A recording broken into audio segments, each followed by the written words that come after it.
Hello everybody. So what I'm going to do is give you a step-by-step guide in how to apply the various models to texts.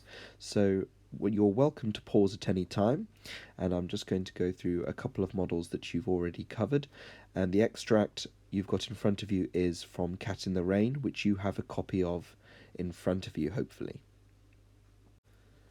It's probably wise at this point to remind you that you can use your critical anthology to refer to any of the models that we've gone through if you get stuck, and I'll be talking about some of them and some of the page numbers as we go through. Now, the first thing you'll notice is that this extract was written in 1925. So this is before the feminist movement began, which started in the 1960s. So hopefully you'll notice a few things which don't abide by sort of levels of equality that we expect to find in today's society. Now, Gilbert and Gubar's strategy, so you can find this on page 32 of the Critical Anthology, they stated of Bronte's novel, "What Catherine or any girl must learn is that she does not know her own name." Now, if you see here, this directly corresponds to the first line, as the female character is not even given a name, and therefore has no apparent power or significance within the extract. So if I just underline it there, the American wife.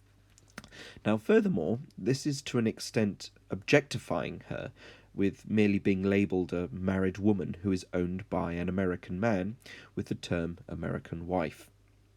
However, one could argue that this is not a misogynistic or male-dominated piece of writing, as the husband is not referred to by a name either, and is simply labelled husband.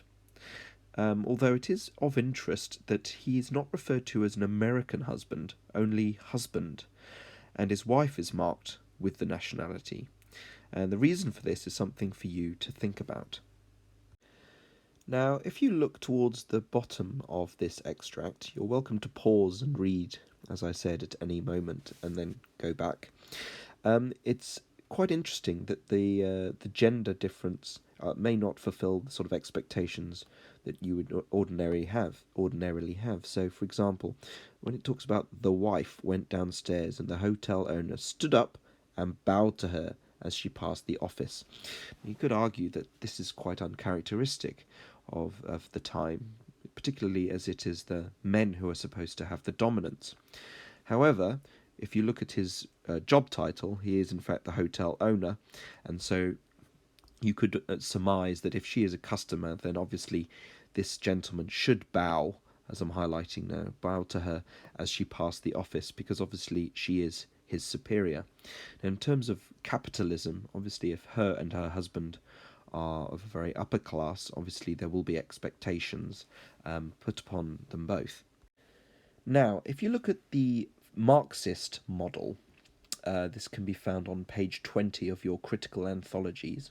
It describes the consciousness and thinking of human beings not shaping the world around it or them, but rather human consciousness and thinking being shaped by the surrounding economic environment. For example, the way some British people could be said to act in an entitled way, as in complaining about public transport, buses being late, or the NHS clinics having big queues, a Marxist would argue that this attitude or consciousness of British people is not result of their thinking, but it is the result of the economy, in that the British people feel entitled to good public transport and NHS services simply because they've had access to them. In contrast to this, it was only in recent years that Cape Town in South Africa created the country's first organised bus service, which they never previously had available to them. Therefore, bus complaints are largely rare. So, from the Marxist perspective, the lack of complaints and the less entitlement of South Africans is due to the economy, as they were the ones who provided the bus service recently, and this has shaped the attitude and consciousness of Cape Town's residents. Now, if you look towards the end of this extract, like here, I'm highlighting here. There are a few examples which the Marxist model would have a place for. For example, if you look at the bottom paragraph, it says he stood behind his desk in the far end of the dim room. The wife liked him. Now, he's a perfect stranger, you can assume, but it says here, it gives you a reason for her liking him. She liked the deadly serious way he received any complaints. Now, this is a prime example of where the wife here, the American wife, is expecting a form of reaction. Now, this, you could argue, from a Marxist perspective, she's very used to her status position, and she has an expectation of how people receive complaints. Going on there, she also says she liked his dignity. She liked the way he wanted to serve her. Now, this last one here is crucial because she is not liking him perhaps for his personality necessarily, like we could suggest that from the way he received the complaints. She's happy the way he reacts to her, but she liked the way he wanted to serve her.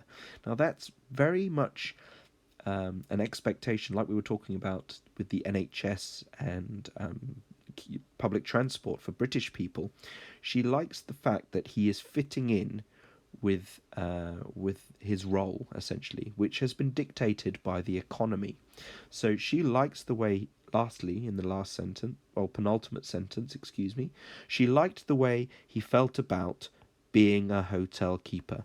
So again, he is fitting in with a socio-economic role, and she likes that and she admires that. It also, lastly, suggests she even has expectations for the way people should look whilst in the role of a hotel worker. For example, she liked his old, heavy face and big hands. I mean, that is not typically something aesthetically pleasing for someone, unless, of course, that is the sort of male that she'd be interested in. But it does suggest also that maybe this is the way she'd expect someone who works in the hotel industry to actually appear. So it's very, very judgmental. And so you can see the Marxist element there, where people are essentially fitting in with their social roles. You could also argue that he likes his own position. He enjoys his position, and he bows to her politely earlier, as we saw. I'll circle it again here in red. See, he bowed to her as she passed the office. He wasn't rude. He knows his role. He knows the expectations of them. So from a Marxist perspective, he is fulfilling society's role.